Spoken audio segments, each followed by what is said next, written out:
Hi everyone, welcome back to my channel. जय श्री कृष्णा, राधे राधे। आज मैं आपके लिए लेकर आई हूँ share and dividend chapter 3 for class 10th। I hope आप सब लोग बहुत मज़े में होंगे और अपना अपना काम पूरी ईमानदारी के साथ और मजबूती के साथ कर रहे होंगे। आज मैं आपके लिए लेकर आई हूँ share and dividend chapter for class 10th। चलिए वीडियो की तरफ बिना टाइम गवाए, तो सबसे पहले तो हमें कुछ एक टर्म्स होती हैं जो कि बेसिक टर्म्स होती हैं, चैप्टर की हर चैप्टर में होती है, उसके बारे में जानकारी लेना बहुत ज़रूरी है। अगर हमें बेसिक टर्म्स के बारे में पता नहीं होगा तो हम चैप्टर को सॉल्व कर नहीं पाएंगे। ओके, तो सबसे पहले तो हम ये जान लें कि शेयर एंड डिविडेंड शेयर्स होते क्या है, डिविडेंड्स होता क्या है। मिस्टर ए चाहते हैं कि अपना स्टेशनरी का एक दुकान खोले और उसमें बहुत बड़ी स्टेशनरी की दुकान खोले और उसमें सभी तरह की वैरायटी जैसे कॉपी, किताब, पेपर, कंप्यूटर के लिए पेपर, पेन, पेंसिल, डिफरेंट तरीके के डिफरेंट ब्रांड्स के और स्टेशनरी से रिलेटेड सारे सामान उनके पास अपने शॉप पर अवेलेबल हों। लेकिन मान लेते हैं कि उनके पास में उतने पैसे नहीं हैं, आइडिया तो है काम करने का, लेकिन उतने पैसे नहीं हैं कि वो अपनी बड़ी सी शॉप खोल सकें। तो इसके लिए उनको किसी साथी की ज़रूरत है। मान लीजिए उनकी जो इन्वेस्टमेंट होनी चाहिए इतनी बड़ी दुकान खोलने के लिए 1 लाख रुपए। हम छोटा से स्टार्ट करते हैं, तो हम मान लेते हैं कि उनकी इन्वेस्टमेंट 1 लाख रुपए की होनी चाहिए, लेकिन उनके पास उनके पॉकेट में 50,000 रुपीज़ है, वो पूरा पैसा उनके पास नहीं है। तो उन्होंने बात करी मिस्टर बी से। मिस्टर बी उनके बहुत ही क्लोज फ्रेंड है और उन्होंने उनसे कहा कि मैं एक शॉप खोलने जा रहा हूँ, क्या तुम मेरा साथ दोगे, क्या तुम मेरे पार्टनर बनोगे, क्या तुम अपना कुछ पैसा उसमें इन्वेस्ट करोगे मुझ पर भरोसा करके। तो मिस्टर बी बोले कि देखो बहुत ज़्यादा इनकम तो मेरी भी नहीं है, लेकिन मैं आपका जो पैसा बच रहा है 1 लाख रुपया, उसमें 50,000 आप लगा रहे हैं, तो मैं आपको उसमें 20,000 इन्वेस्ट कर सकता हूँ, यानी 50 + 20 हुआ 70,000। अभी भी मिस्टर ए को 30,000 की नीड बची थी। तो उन्होंने और एक फ्रेंड से कांटेक्ट किया और उनसे बोला कि भाई मेरे पास में मैं एक आइडिया है, मैं शॉप खोलने जा रहा हूँ, इतनी बड़ी शॉप रहेगी मेरी, उसकी इन्वेस्टमेंट 1 लाख रुपए है और जो मिस्टर बी हैं वो भी मेरे साथ मेरे पार्टनर हैं, क्या तुम भी मेरे पार्टनर बनोगे। 1 लाख रुपए की इन्वेस्टमेंट है, 50,000 मैं लगाऊंगा, 20,000 मिस्टर बी लगाएंगे और मिस्टर सी आप क्या लगाएंगे ये बताइए, अगर आप तैयार हैं तो। मिस्टर सी बोले कि उसमें मेरा क्या फ़ायदा होगा।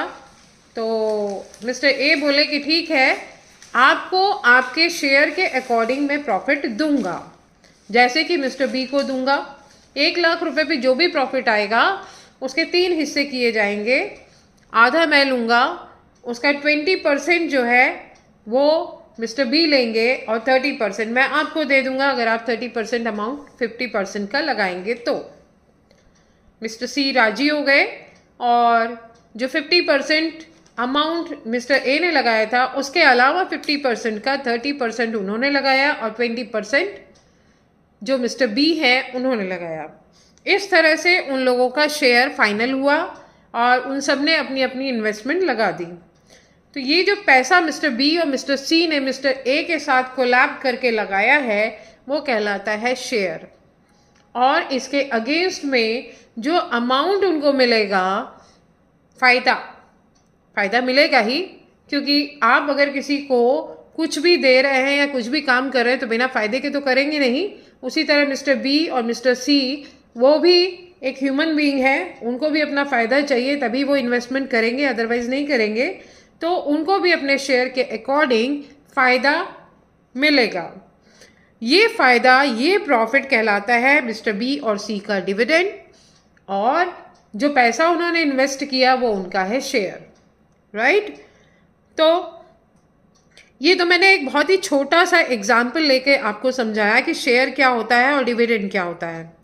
अब हम इसकी इंपॉर्टेंट टर्म्स पर आते हैं। नॉमिनल वैल्यू पहली है। नॉमिनल वैल्यू, नॉमिनल वैल्यू का मतलब होता है ये वैल्यू जो कि आपके शेयर्स पर प्रिंटेड होती है। इसको हम original value, fixed value, printed value, registered value के नाम से जानते हैं।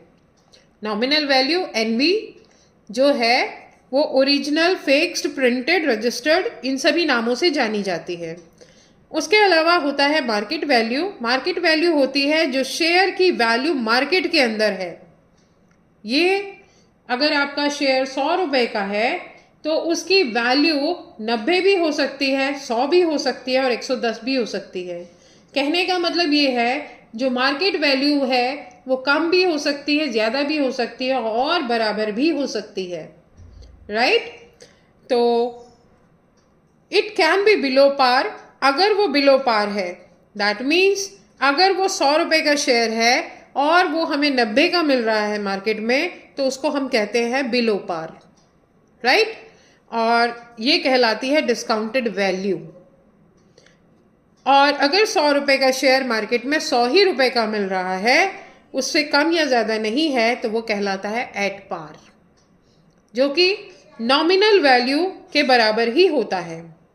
और अगर जो शेयर की वैल्यू है वो आपके प्रिंटेड प्राइस से ज़्यादा देर मार्केट में बिक रहा है तो वो कहलाता है अबव पार, और इसको हम कहते हैं एट प्रीमियम शेयर बिक रहा है, राइट? तो आई होप ये टर्म्स आपको समझ में आई होंगी। आगे बढ़ती हूँ मैं। इसके कुछ फॉर्मूले भी है, उसको भी हम देखते हुए चले।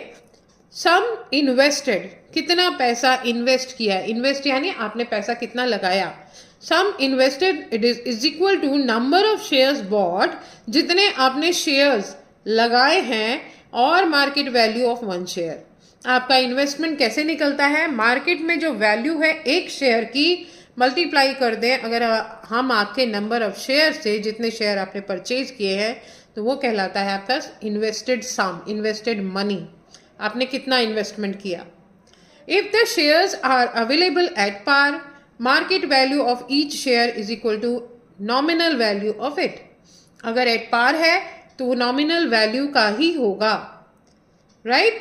तो इन्वेस्टेड सम जो है nominal value multiply by number of shares होगा, nominal value of one share, right?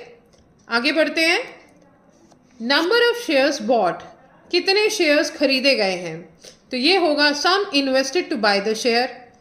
हमको अगर ये निकालना है, सपोज नंबर ऑफ शेयर्स नहीं दिए गए हैं लेकिन हमें ये इन्वेस्टमेंट हमारी बताई गई है क्वेश्चन में कि ये इतना इन्वेस्टमेंट किया गया है, तो sum invested to buy the share, कितना पैसा आपने इन्वेस्ट किया शेयर्स को खरीदने के लिए, divided by market value of one share.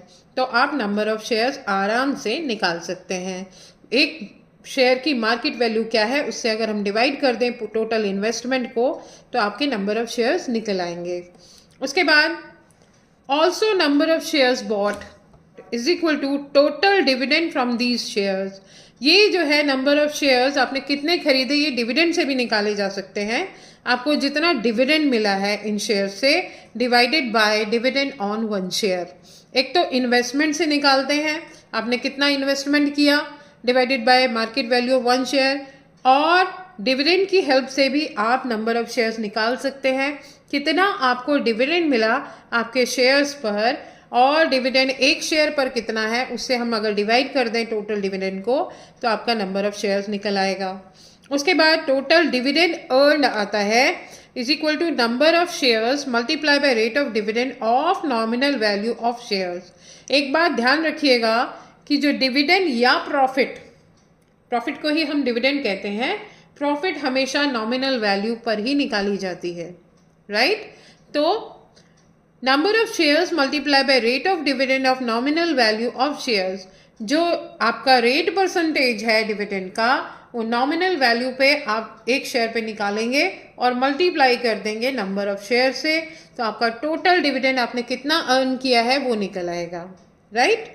उसके बाद रिटर्न परसेंट या इनकम प्रॉफिट परसेंट, यहाँ पर आपने टोटल डिविडेंड जो आपने अर्न किया था वो निकला है, और यहाँ पर आप प्रॉफिट परसेंटेज निकाल रहे हैं, that is income divided by investment into 100%। जिस चीज़ का हमें परसेंटेज निकालना होता है वो फ्रैक्शन में ऊपर, और जिस में से निकालना होता है वो नीचे, मल्टीप्लाई बाय 100% करते हैं। और फॉर अ शेयर होल्डर अगर हम देखें तो ये होगा income is equal to return is equal to profit is equal to dividend paid by the company, right.